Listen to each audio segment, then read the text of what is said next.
Asalaamu calaykum waraxmatullaahi wabarakaatu daawadayaasheeda qiimaha iyo qaayaha leh meel kastoo caalamka joogtaan kusoo dhawaada shabakada wararka ee Seylac 24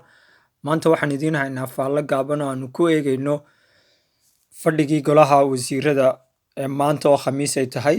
iyo waxyaalihii lagaga hadlay oo ahaa sidii qaadhaan loogu ururin lahaa dadka abaaruhu ay hayaan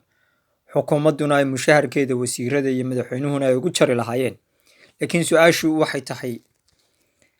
qaran bilaa kaydi xaggee buu gaadhayaa miyaan ahayn marka horeba in qaranka loo sameeyo kayd haddii xaaladahan oo kale ay yimaadaan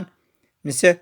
haddii siyaasaddii qarankuna ay noqotay af iyo gacan dhaqaalihii dadka masaakiintaa soo gelayayna uu noqday af iyo gacan goorme ayaa hore loo soconayaa arrinta ugu weyn ee biyodhaamiska lagaga hortegi karaa waa ceelal marka horeba dadka loo sii diyaariyo dowladduna ma diyaarin wasaaraddeeda biyuhu ma laha ceelal ama riigag ay ku qodo biyahan la doonayo in dadka loo soo saaro waana wasaaraddii ku shaqada lahayd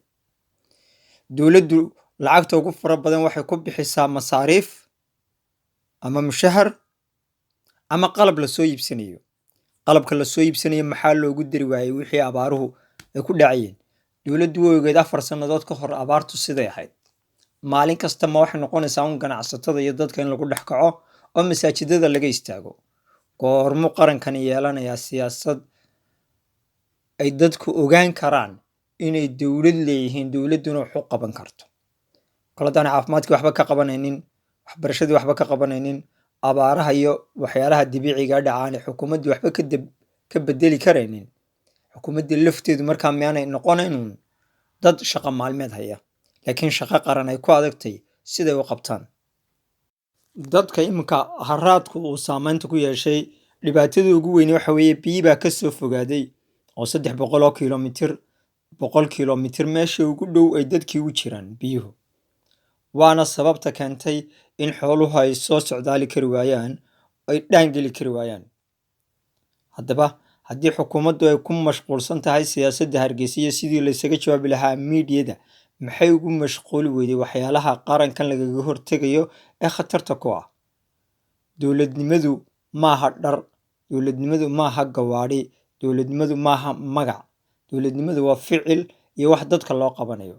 xukuumadaha somalilandna waxaa looga baahan yahay inay fahmaan inay kayd yeeshaan waxay ahayd miisaaniyadda qaranka oo 500 milyan ah in 10% at least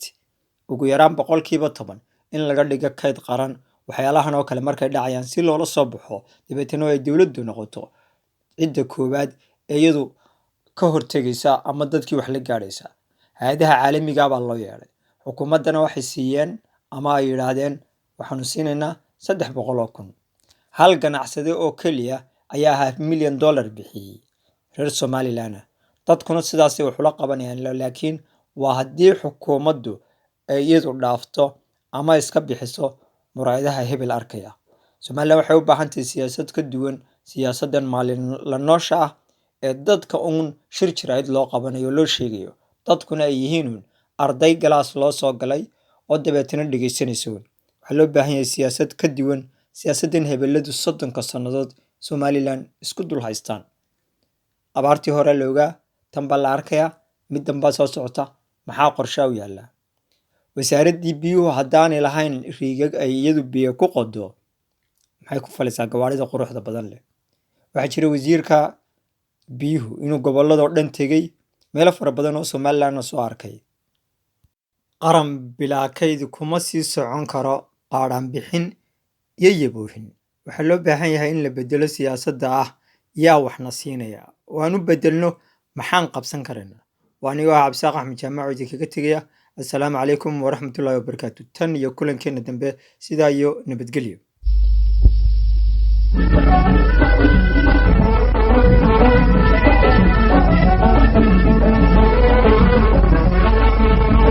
durka laga cabaa biis lagu dabaasha durka laga cabaa biis lagu dabaasha ahadu ha qaareen